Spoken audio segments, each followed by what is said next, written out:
Hello student, स्वागत है आप सभी का हमारे coaching channel Shri Radha Krishna coaching centre में। इस वीडियो में हम आपको रसायन केमिस्ट्री से संबंधित कुछ महत्वपूर्ण एमसीक्यू क्वेश्चंस बताएंगे जो कि आपके होने वाले सभी एग्जाम के लिए बहुत ही ज़्यादा महत्वपूर्ण है। तो बढ़ते हैं पहले क्वेश्चन की तरफ। अल्फा कण है बीटा कणों के द्रव्यमान के 2 गुने कण, ऋणावेशित कण, हीलियम नाभिक के समान कण, गामा कणों से कम आयतन वाले क्षमता वाले कण। तो इसका सही आंसर हो जाएगा ऑप्शन सी, हीलियम नाभिक वाले समान कण।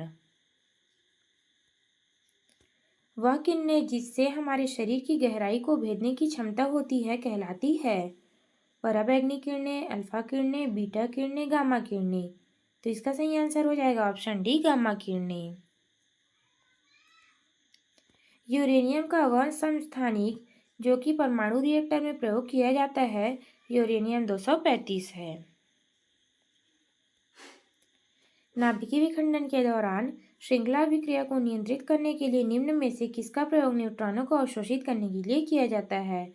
बोरान का, भारी जल का, यूरेनियम का, प्लूटोनियम का। तो इसका सही आंसर हो जाएगा ऑप्शन ए, बोरान का। निम्नलिखित में से किसे नाभिकीय रिएक्टर के न्यूट्रॉन बंधक के रूप में प्रयोग किया जाता है?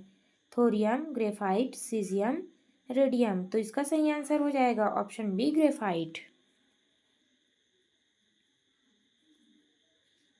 रेडियोएक्टिविटी के दौरान निम्न में से किन किन का उत्सर्जन नहीं होता है? अल्फा कण, बीटा कण, गामा कण, कैथोड कण। तो इसका सही आंसर हो जाएगा ऑप्शन डी, कैथोड कण। निम्न में से किसका भेदन क्षमता सबसे कम होता है? अल्फा कण का, बीटा कण का, गामा कण का, पराबैंगनी किरणों का। तो इसका सही आंसर हो जाएगा ऑप्शन ए, अल्फा कणों का। यूरेनियम 235 निम्न में से किस श्रृंखला का सदस्य है? थोरियम श्रृंखला, एक्टिनियम श्रृंखला, यूरेनियम श्रृंखला, नेपच्यून श्रृंखला। तो इसका सही आंसर हो जाएगा ऑप्शन बी, एक्टिनियम श्रृंखला। एक बीटा कण की हानि निम्न में से किसके बराबर होती है? एक प्रोटॉन की वृद्धि के बराबर, एक न्यूट्रॉन की कमी के बराबर, विकल्प ए और बी दोनों, इनमें से कोई नहीं। तो इसका सही आंसर हो जाएगा ऑप्शन डी, सी, विकल्प ए और बी दोनों। किसी न्यूक्लाइड के संभारिक बनते हैं अल्फा कण के उत्सर्जन से, बीटा कण के उत्सर्जन से, अल्फा कण बीटा कणों के उत्सर्जन से, 2 अल्फा 2 बीटा कणों के उत्सर्जन से। तो इसका सही आंसर हो जाएगा ऑप्शन बी, बीटा कण के उत्सर्जन से। कोई भी एक्स क्रमशः 3 बार एक अल्फा कण या 2 बीटा कणों का त्याग करता है तब परिणामी तत्व होगा एक्स का एक समस्थानिक। एक्स मतलब यहाँ पे कोई एक तत्व है।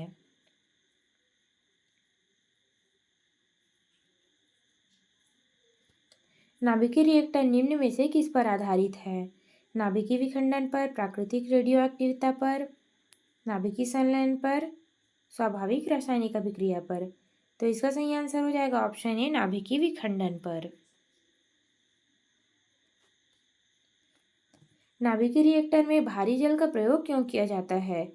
रिएक्टर से ऊष्मा के परावर्तन हेतु, विखंडन अभिक्रिया हेतु, तीव्र गति से न्यूट्रॉन उपलब्ध कराने हेतु, न्यूट्रॉन की तीव्र गति को नियंत्रित करने हेतु, न्यूट्रॉन की गति बढ़ाने हेतु। तो इसका सही आंसर हो जाएगा ऑप्शन सी, न्यूट्रॉन की गति बढ़ाने हेतु।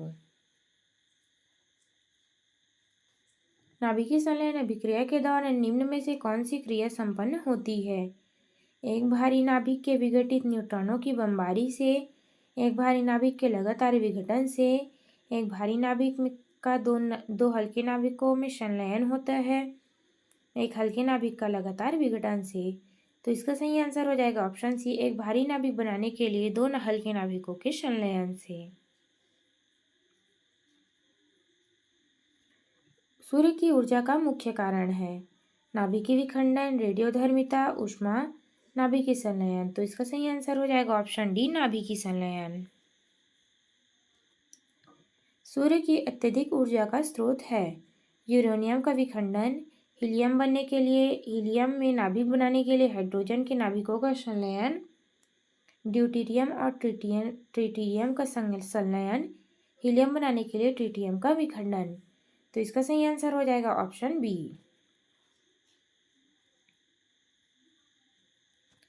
सूर्य के विकिरण ऊष्मा का मुख्य कारण है अविघटन है, नाभिकीय विखंडन है, नाभिकीय संलयन है, दहन है।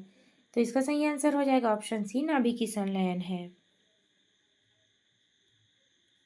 निम्न में से कौन नाभिकीय संलयन ऊर्जा का मुख्य स्रोत है?